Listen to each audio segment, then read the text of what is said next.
Student, आज हम पढ़ेंगे कक्षा 8 विज्ञान अध्याय 3 संश्लेषित रेशे और प्लास्टिक। तो आइए हम देखते हैं। पोशाक जिन्हें हम पहनते हैं कपड़े से निर्मित होते हैं। कपड़े प्राकृतिक अथवा कृत्रिम स्रोतों से प्राप्त रेशों से बनाए जाते हैं। क्या आप कुछ प्राकृतिक रेशों के नाम बता सकते हैं? रेशों का उपयोग विविध प्रकार के अनेक घरेलू वस्तुओं के निर्माण हेतु किया जाता है। रेशों से निर्मित कुछ सामान्य वस्तुओं की सूची बनाइए। उन्हें प्राकृतिक और कृत्रिम रेशों से निर्मित वस्तुओं में विभाजित करने का प्रयास कीजिए। सारिणी 3.1 को भरिए। अर्थात यहाँ इस सारिणी में आपको प्राकृतिक और कृत्रिम रेशे के नाम भरना है। ठीक है। संश्लेषित रेशे, आगे आपने कुछ वस्तुओं को कृत्रिम चिन्हित क्यों किया? आपने पिछली कक्षाओं में पढ़ा है कि प्राकृतिक रेशे जैसे कपास, ऊन, रेशम आदि पौधों अथवा जंतुओं से प्राप्त होते हैं। दूसरी ओर संश्लेषित रेशे मनुष्यों द्वारा बनाई जाते हैं। ये संश्लेषित अथवा मानव निर्मित रेशे कहलाते हैं।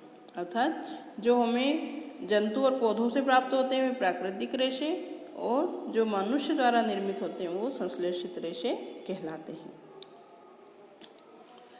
संश्लेषित रेशे क्या है? धागों से जुड़े मनकों के हार में पाई जाने वाली एक रूप बनावट को स्मरण करने का प्रयास कीजिए। चित्र 3.1, ठीक है, और चित्र 3.2 बी के समान कुछ कागज क्लिपों को जोड़कर एक लंबी श्रृंखला बनाने का प्रयास कीजिए। क्या दोनों में कोई समानता है? एक संश्लेषित रेशा भी छोटी इकाइयों को जोड़कर बनाई गई एक श्रृंखला है। प्रत्येक छोटी इकाई वास्तव में एक रासायनिक पदार्थ है। इस प्रकार की अनेक छोटी इकाइयाँ मिलकर एक बड़ी एकल इकाई बनाते हैं जो बहुलक कहलाती है। अंग्रेजी में इसे पॉलीमर कहते हैं। पॉलीमर शब्द ग्रीक भाषा के दो शब्दों पॉली एवं मर से मिलकर बना है। पॉली का अर्थ अनेक तथा मर का अर्थ या भाग अथवा इकाई है। अतः एक पॉलीमर या बहुलक बहुत सी इकाइयों के दोहराने से बनता है। बहुलक प्रकृति में पाए जाते हैं। उदाहरण के लिए कपास एक बहुलक है जो सेल्यूलोज कहलाता है। सेल्यूलोज बड़ी संख्या में ग्लूकोज इकाई द्वारा निर्मित होता है। अब संश्लेषित रेशों के प्रकार। पहला है रेयान। आपने कक्षा 7 में पढ़ा है कि रेशम कीट से प्राप्त किया जाता है। इसकी खोज चीन से हुई थी और इसे लंबे समय तक कड़ी सुरक्षा में गोपनीय रखा गया। रेशम रेशे से प्राप्त कपड़ा बहुत महंगा होता है, परंतु इसकी सुंदर बुनावट ने प्रत्येक व्यक्ति को मोह लिया। रेशम को कृत्रिम रूप से बनाने के प्रयास किए गए। 19वीं शताब्दी के अंतिम छोर पर वैज्ञानिकों को रेशम समान गुणों वाले रेशे प्राप्त करने में सफलता प्राप्त हुई। अब वैसे तो रेशम कीट से प्राप्त होता है, लेकिन कुछ वैज्ञानिकों ने उसे कृत्रिम रूप से भी बनाया। इस प्रकार का रेशा काष्ठ लुगदी के रासायनिक उपचार से प्राप्त किया गया। यह रेशा रेयान अथवा कृत्रिम रेशम कहलाया। यद्यपि रेयान प्राकृतिक स्रोत काष्ठ लुगदी से प्राप्त किया जाता है, यह एक मानव निर्मित रेशा है। यह रेशम से सस्ता होता है, परंतु इसे रेशम रेशों के समान बुना जा सकता है। इसे कई रंगों की कई किस्मों में रंगा जा सकता है।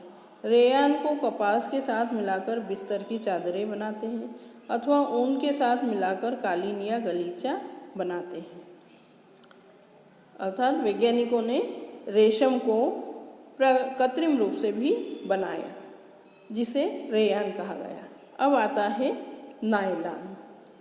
नायलॉन एक अन्य मानव निर्मित रेशा है। इसे 1931 में बिना किसी प्राकृतिक कच्चे माल, पौधे या जंतु से प्राप्त का उपयोग किए बनाया गया। इसका निर्माण कोयले, जल और वायु से किया गया। यह प्रथम पूर्ण रूप से संश्लेषित रेशा था। नायलॉन किससे बना गया? कोयले, जल और वायु से मिलकर बना। नायलॉन रेशा प्रबल, प्रत्यास्थ और हल्का था। यह चमकीला और धुलने में सुगम था, अतः यह कपड़ों के निर्माण हेतु बहुत प्रचलित हुआ। क्या नायलॉन रेशा वास्तव में इतना प्रबल है कि हम इससे नायलॉन पैराशूट और चट्टानों पर चढ़ने हेतु रस्से बना सकते हैं? किससे? नायलॉन से। इतना मजबूत होता है वो। हम नायलॉन से निर्मित कई वस्तुओं के उपयोग में लाते हैं, जैसे जुराबे, रस्से, तंबू, दांत साफ करने का ब्रश, कारों की सीट के पट्टे, स्लीपिंग बैग, शयन थैला अर्थात पर्दे इत्यादि में नायलॉन का उपयोग किया जाता है।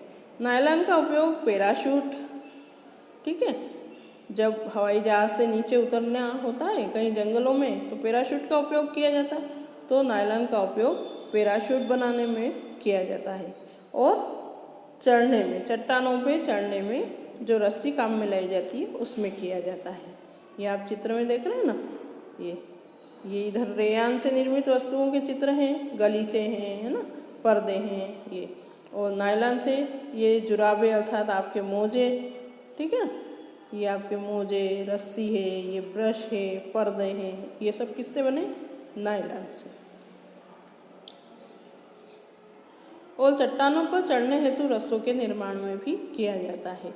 एक नायलॉन का तार इस्पात के तार से अधिक प्रबल होता है, अर्थात लोहे के तार से भी मजबूत होता है। ये आप देख रहे हो कि यहाँ पे नायलॉन से ये पैराशूट बना हुआ है और इधर ये चट्टानों पे चढ़ने का रस्सा बनाया गया है। एक क्लैंप युक्त लोहे का स्टैंड लीजिए, लगभग 60 सेंटीमीटर लंबा एक सूती धागा लीजिए, इसे क्लैंप से बांध दीजिए जिसे यह स्वतंत्र रूप से लटक जाए, जैसा कि चित्र 3.5 में प्रदर्शित है। मुक्त सिरे पर एक हुक लगा पलड़ा बांध दीजिए जिसमें बाट रखे जा सके। पलड़े में एक एक करके बाट तब तक रखते जाइए जब तक कि धागा टूट न जाए। धागों को जो तोड़ने हेतु आवश्यक कुल भार को लिख लीजिए। यह भार रेशे की सामर्थ्य बताता है। इसी प्रक्रिया को ऊन, पॉलिस्टर, रेशम और नायलॉन के धागों के साथ दोहराइए। आंकड़ों को सारिणी की भांति सारिणीबद्ध करिए। धागों को उनके बढ़ते सामर्थ्य के क्रम में व्यवस्थित कीजिए। अर्थात हम वजन रखते जाएंगे तो एक समय ऐसा आएगा कि वो वजन, वो धागा झेल नहीं पाएगा और वो टूट जाएगा। तो वह जिस समय वह टूट जाता है वो उसका सामर्थ्य होगा, जो भी धागा हम बांधेंगे तो उसे हमें इस सारिणी में लिखना है। ठीक है ना। अब आगे देखते हैं। सावधानी, ध्यान रहे कि सभी धागे की लंबाई एवं लगभग एक ही मोटाई होनी चाहिए। चलिए।